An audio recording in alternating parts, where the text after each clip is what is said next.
안녕하세요. 김경수 목사입니다.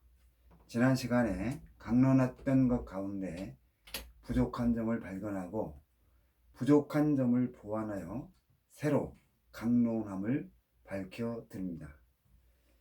먼저 넷째 인을 떼었을 때 벌어지는 상황에 대해서 함께 살펴보면은 계시록 6장 7절 8절에서 넷째 인을 떼실 때에 내가 넷째 생물의 음성을 들으니 가로되 오라 하기로 내가 봄에 청황색 말이 나오는데 그 탄자의 이름은 사망이니 음부가 그 뒤를 따르더라. 그들이 땅 4분의 1의 권세를 얻어 검과 흉년과 사망과 짐승으로서 죽이더라고 하였습니다.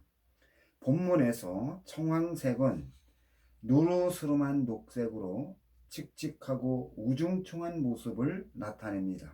그리고 사망이란 말은 역병이라는 뜻도 있는데 본문에서 사망을 역병이란 뜻으로 해석할 때 전체적인 의미를 확실하게 밝혀주고 있습니다.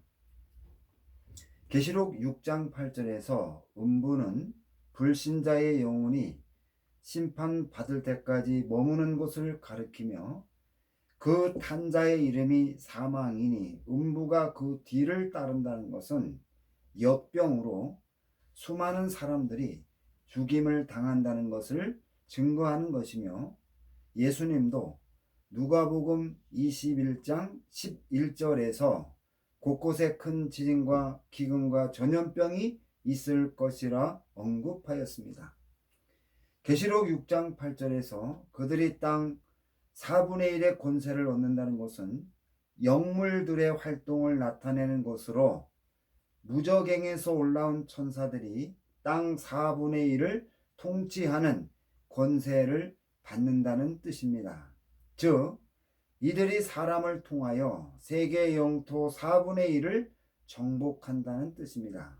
그런데 과거 역사 속에서 세계 영토의 4분의 1을 차지했던 사람이 징기스칸과 그의 자손들이며 본절에서 복수를 나타내는 그들이라는 단어를 사용한 것은 징기스칸과 그의 자손을 통하여 역사했던 천사와 그에게 복종하는 천사들이 힘을 합쳐서 징기스칸과 그의 자손이 정복했던 영토를 그대로 회복하는 것을 가리키고 있습니다. 이러한 성경의 증거는 징기스칸의 제국이 다시 부활하는 것을 나타내고 있습니다.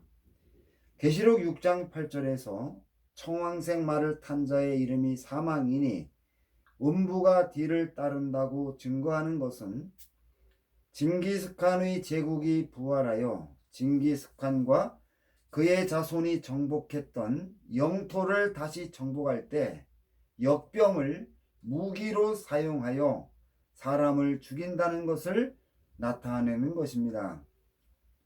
그리고 그들이 검과 흉년과 사망과 짐승으로서 사람을 죽인다고 하였는데 본절에서 검은 전쟁을 의미하고 흉년은 인위적으로 가뭄이 들게 하여 굶어 죽게 하는 것을 뜻하며 사망은 온역을 의미하고 땅의 짐승들로 사람들을 죽인다는 것은 짐승을 무기로 이용한다는 뜻입니다. 이러한 증거는 부활한 징기스칸 제국이 세계 영토의 4분의 1을 정복한 후에 아직 항복하지 않고 저항하는 사람들을 전쟁과 기근과 역병으로 죽인다는 것을 나타냅니다. 본절에서 짐승들로 사람들을 죽인다는 것은 중세시대에 많은 사람들을 죽게 한 흑사병을 쥐가 전파했듯이 본절에서는 인위적으로 쥐와 같은 짐승을 이용해서 은밀하게 사람들을 죽인다는 뜻입니다. 그리고 징기스칸인 제국이 부활한다면 현재 몽골과 중국을 지배하는 중국의 공산당이 징기스칸의 역할을 대신할 것이라고 판단이 됩니다. 계시록 6장 8절에서 땅 4분의 1의 권세를 얻어 사람을 죽인다는 말씀은 계시록을 읽는 사람들에게 무적행에 갇혔던 영들에 대한 중요한 정보를 알려주고 있습니다. 과거 역사 속에서 지구의 4분의 1에 해당되는 영토를 정복했던 천사는 징기스칸과 그의 자손을 지배했던 천사인데, 그는 이스라엘 민족을 박해하지 않았고 교회를 핍박하지도 않았지만 땅을 정복하면서 수많은 사람들을 죽였습니다. 징기스칸과 그의 자손에게 권세를 주어 세계 영토의 4분의 1을 정복하면서 많은 사람들을 학살하도록 부추긴 천사가 무적행에 갇혔다는 것은 징기스칸과 비슷한 행동을 했던 사람들을 지배했던 악한 천사들도 무적행에 갇혔다는 것을 가르쳐 주고 있습니다. 징기스칸과 비슷한 행동을 했던 사람들이 히틀러나 모택동, 스탈린, 일본의 천황과 같은 사람들이며, 이들을 지배했던 천사들 모두 무적행에 갇혔다는 것을 나타내고 있습니다. 그뿐 아니라 세계 역사 속에서 징기스칸이나 히틀러보다 적은 사람들을 죽였지만 성격이 비슷한 학살자를 지배했던 천사들도 무적행에 갇혔다는 것을 가르쳐 주는 것입니다. 이러한 증거는 무적행이 열리고 수많은 학살자들을 지배했던 악한 천사들이 땅 위로 올라오면은 전 세계에서 많은 학살자들이 일어나 사람들을 죽이고 그들도 무적행에 갇히기 전에 가졌던 영토를 회복하기 위하여 전쟁을 하게 될 것이라고 예상할 수 있습니다. 그래서 독일과 이탈리아가 전쟁을 하고 독일과 러시아, 중국과 러시아, 일본과 중국, 일본과 미국이 전쟁을 하며 러시아에서 적백 내전과 같은 갈등이 생겨 많은 사람들이 죽고, 미국에서도 남북 전쟁과 같은 갈등이 일어나 많은 사람들이 죽게 될 것이라고 추정할 수 있습니다. 그리고 징기스칸 제국의 부활은 무적행에서 올라온 영들 가운데 오직 징기스칸과 그의 자손들을 지배했던 천사만 그가 과거 무적행에 갇히기 전에 가졌던 나라와 영광을 회복한다는 것을 가르쳐주고 있습니다. 중국의 역사 속에는 많은 학살자들이 있었습니다. 이들 학살자들을 지배했던 악한 천사들도 무적행에 갇혔다가 사탄이 무적행을 열어주면은 땅 위로 나와 과거에 자신이 가졌던 나라와 영광을 회복하려 할 것입니다. 그런데 징기스칸과 그의 자손을 지배했던 천사만 자신이 과거에 가졌던 나라와 영광을 회복한다는 것은 징기스칸과 그의 자손을 지배했던 천사가 중국의 역사 속에서 다른 학살자들을 지배했던 천사들을 모두 이기고 복종하게 만들어 징기스칸과 그의 자손을 지배했던 세계 영토의 4분의 1을 정복하기 때문에 그들이라는 호칭을 사용한 것으로 판단이 됩니다. 계시록 9장 14절에서 나팔 가진 여섯째 천사에게 말하기를 큰 강 유브라데에 결박한 네 천사를 놓아주라 한다고 하였는데, 본절에서 네 천사가 묶이게 된 것은 징기스칸과 그의 자손들을 지배했던 천사가 중국을 정복하고 커진 권세를 이용하여 과거 징기스칸과 그의 자손들이 정복했던 유브라데강 유역을 정복할 때 항복하지 않은 무적행에서 왕으로 군림했던 천사와 니무롯과 아수르의 사내립과 바벨론의 누부갓네살을 지배했던 천사들을 묶어놓기 때문이라고 판단이 됩니다. 계시록 6장 8절에서 증거한 말씀이 성취되어 다시 부활한 징기스칸의 제국이 땅 4분의 1을 정복하면서 전염병으로 수많은 사람들을 함부로 죽인다는 것은 징기스칸의 역할을 하는 중국이 매우 분노하여 증오심이 가득한 상태에 처한다는 것을 나타내는 것으로 판단이 됩니다. 중국이 지금처럼 세계 모든 나라들에게 민폐를 끼치는 일을 계속함으로 미래에 세계 모든 나라가 외면하기 때문이라고 추정이 됩니다. 그리고 본절에서 부활한 징기스칸의 제국이 영토를 회복하면서 전염병으로 사람을 죽인다는 말씀은 현재 중국에서 시작된 코로나19가 전 세계에 퍼져 많은 사람들을 죽게 하고 경제적으로 큰 피해를 입힌 것과 연관성이 아주 많다고 판단이 됩니다. 그런데 징기스칸의 군대가 땅을 정복하면서 역병을 이용하여 사람을 죽이는 일을 먼저 했다는 것입니다. 중세시대에 쥐가 옮기는 흑사병으로 유럽의 인구 3분의 1이 죽었는데 징기스칸의 군대가 흑사병을 유럽으로 퍼지게 했다고 정형외과 의사인 장항식 교수가 주장하였습니다. 징기스칸의 군대가 중앙아시아의 크림반도에 위치한 당시 흑해 연안의 무역 중심지이며 항구 도시였던 카파가 있었는데 당시 카파는 난곡 군락의 요새로 성이 포위되더라도 3년 정도 버틸 수 있는 식량을 보관하고 있어서 몽골 군대가 포위하고 공격했지만 정복하지 못하고 고전할 때 몽골 군대가 초원지대를 통과하면서 감염된 흑사병이 퍼져서 어쩔 수 없이 퇴각할 수밖에 없었는데 이때 몽골 군대가 퇴각하면서 흑사병으로 죽인 병사의 시체를 투석기에 매달아 카파 성 안으로 던져 넣었다고 하였습니다. 그리고 몽골 군대가 떠난 후에 성 안에서 흑사병이 퍼지기 시작하고 많은 사람들이 죽어가기 시작을 하자 살아남은 사람들이 흑사병을 피해서 배를 타고 이탈리아의 제노바로 왔는데 카파에서 흑사병에 감염된 상태로 피난온 사람들에 의하여 제노바에 흑사병이 전파되었다고 하였습니다.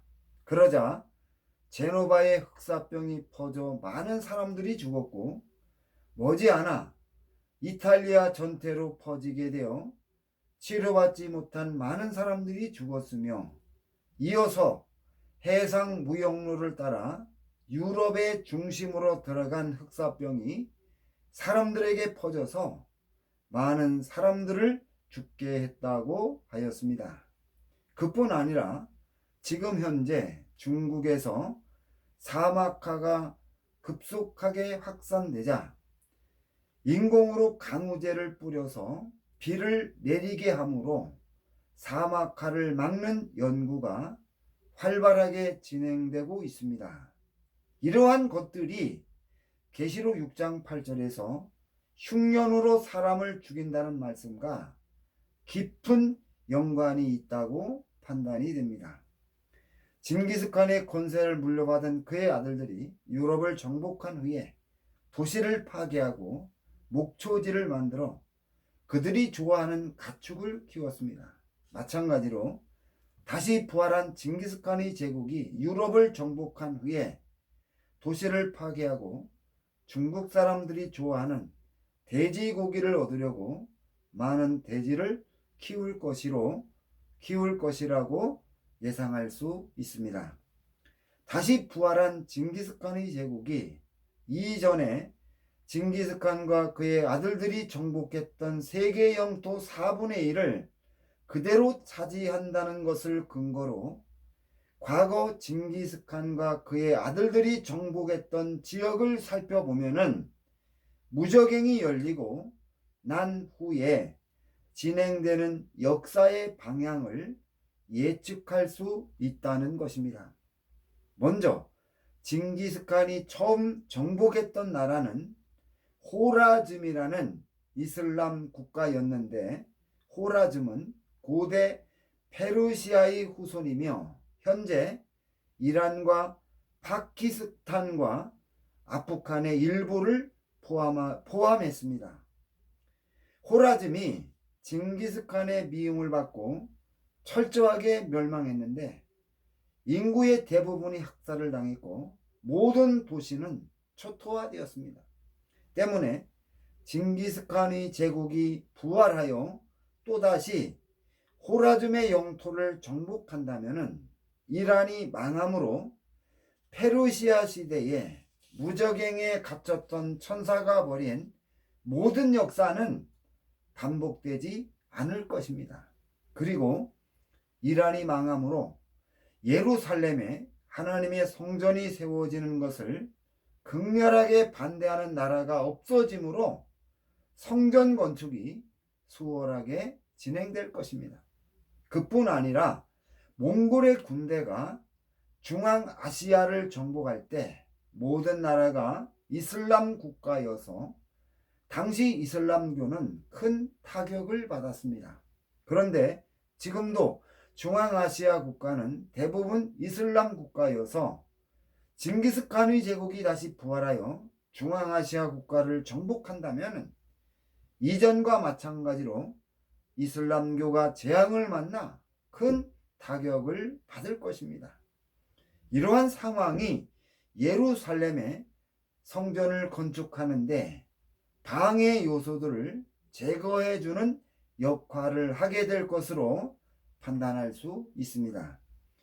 그리고 다시 부활한 징기스칸의 제국이 세계 영토의 4분의 1을 정복한다면 중국이 러시아의 넓은 영토를 빼앗기 때문에 많은 영토를 빼앗긴 러시아가 힘을 잃어 힘을 쓰지 못하게 될 것이며, 징기스칸의 제국이 부활하여 세계 영토의 4분의 1을 정복하면서 자행한 무자비한 학살은 여섯째 낫발이 불리고 전개되는 세계대전의 발발 원인을 제공하는 것을 가르쳐주고 있으며, 이 전쟁으로 많은 피해를 입고 망한다는 것을 증거하였습니다. 다음 다섯째 인을 떼었을 때 벌어지는 상황을 살펴보겠습니다.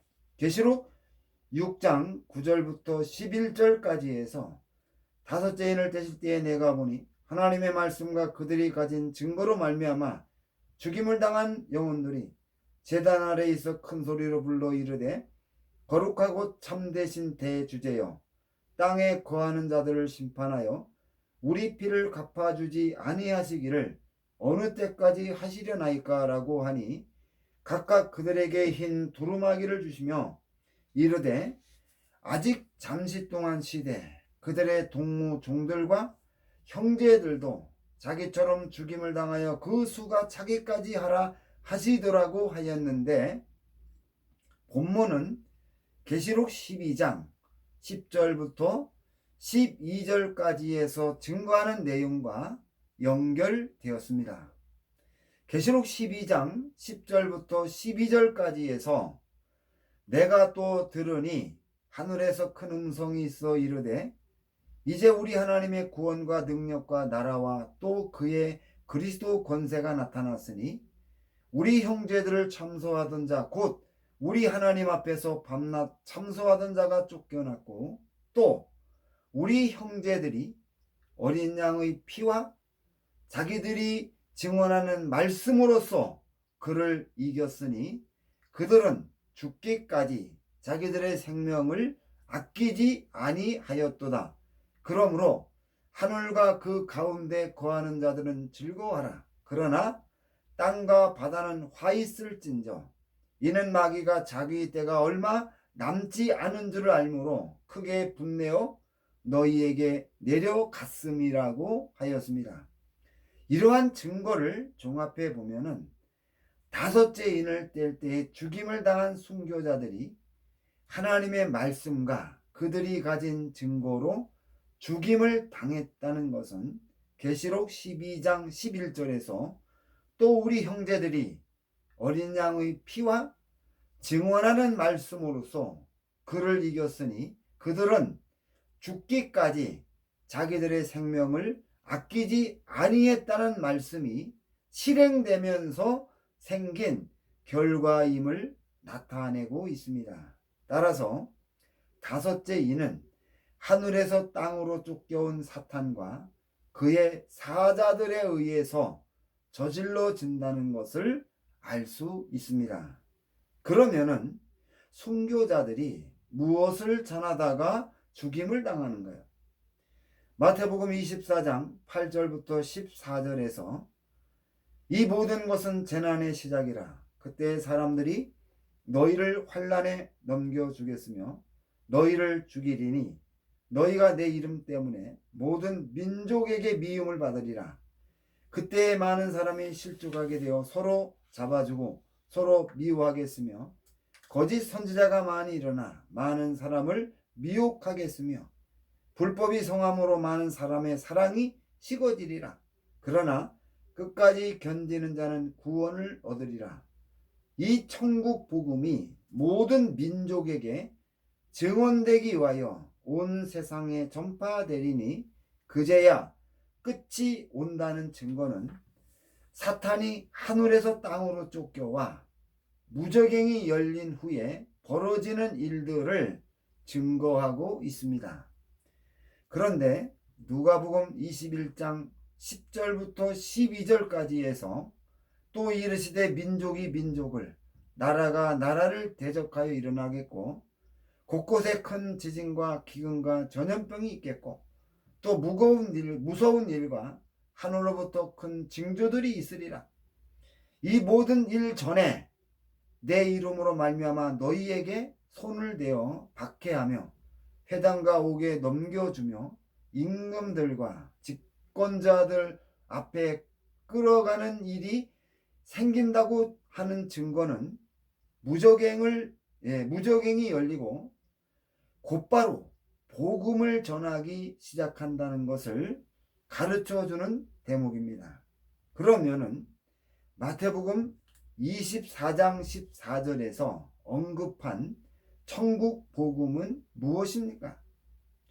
사탄을 심판하는 일이 집행되려면 먼저 예수께서 부활 승천하면서 제자들에게 분부한 말씀을 성취해야 하는데 다시 살아난 유대 민족교회가 온 유대와 사마리아와 땅끝까지 이르러 모든 민족에게 복음을 전하여 예수께서 분부한 말씀을 성취한다고 이미 앞에서 살펴보았습니다.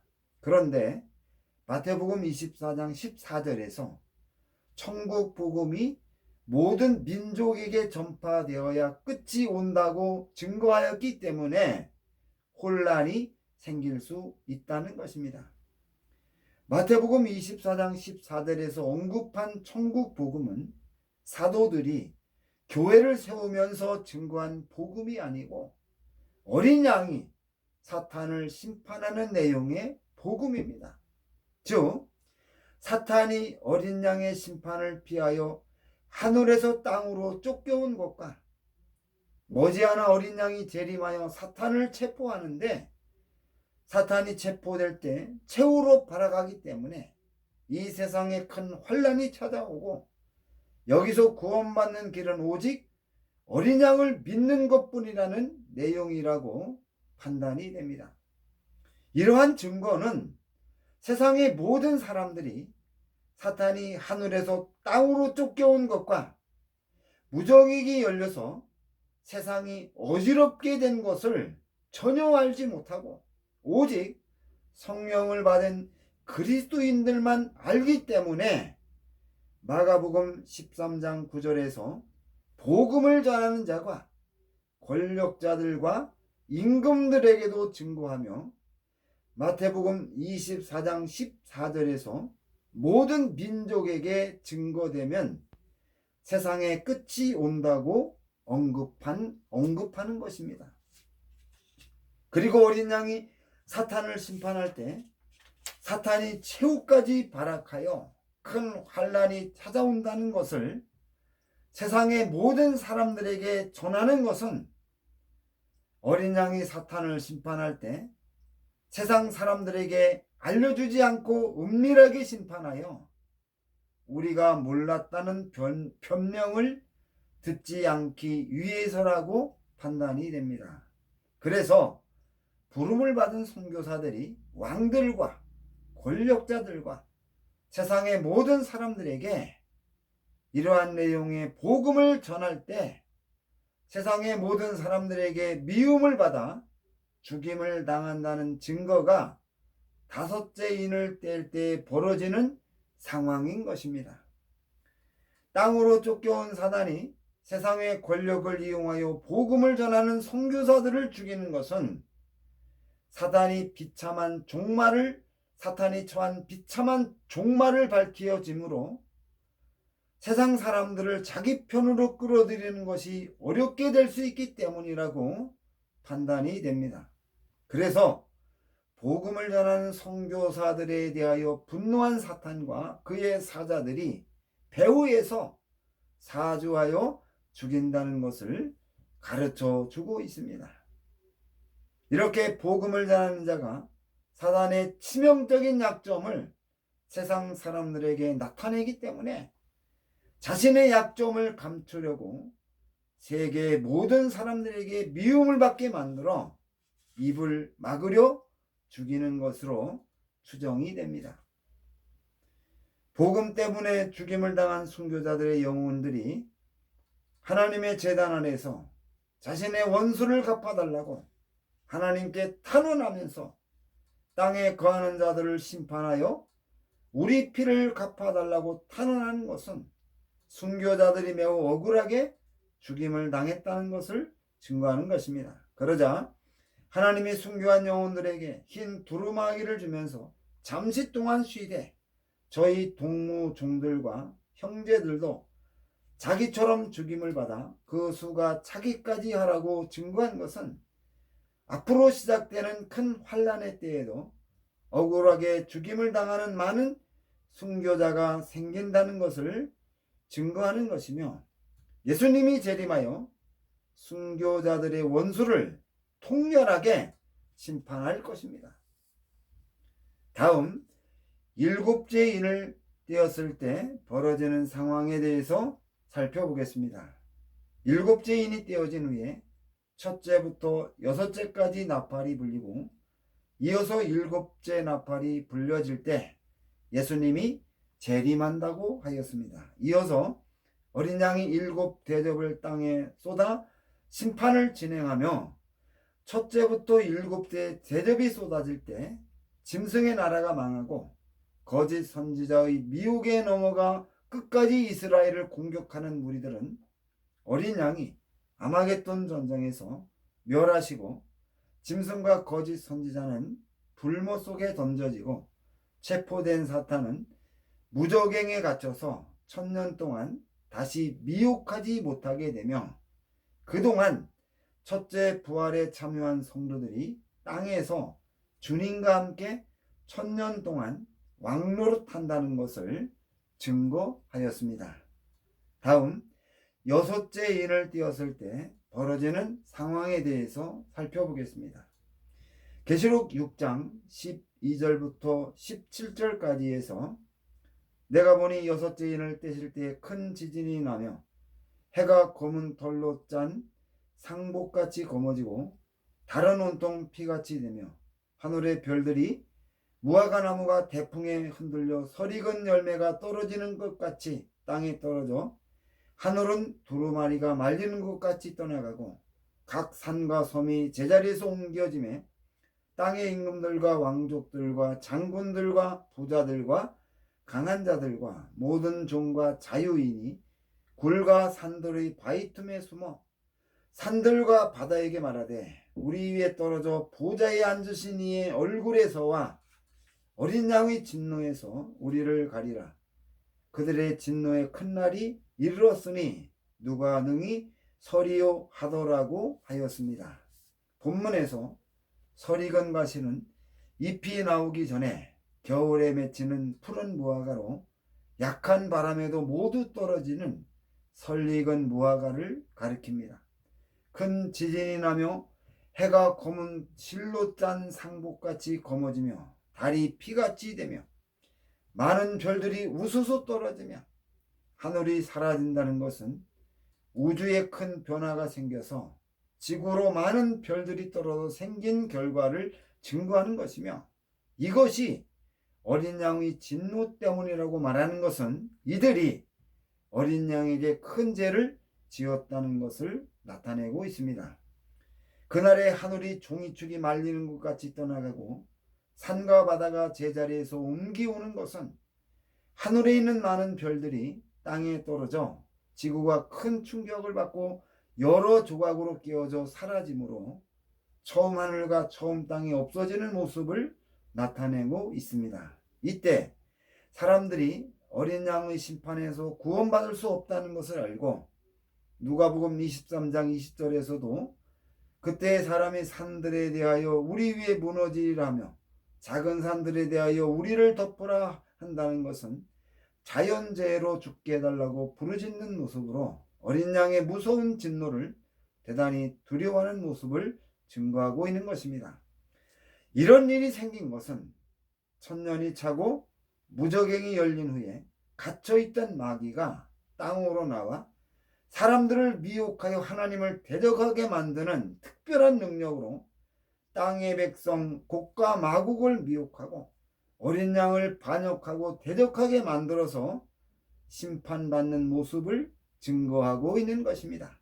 그리고 자세한 내용은 앞으로 계시록 20장에서 다시 한번 살펴볼 것입니다. 이렇게 해서 오늘 강론을 모두 마치겠습니다. 이 강론을 통해서 참으로 계시록을 바로 이해하고 알아서 하나님께서 이 마지막 때에 우리에게 맡기신 모든 일들을 충성되이 감당하는 저와 여러분이 되시기를 주님의 이름으로 부탁드립니다. 감사합니다.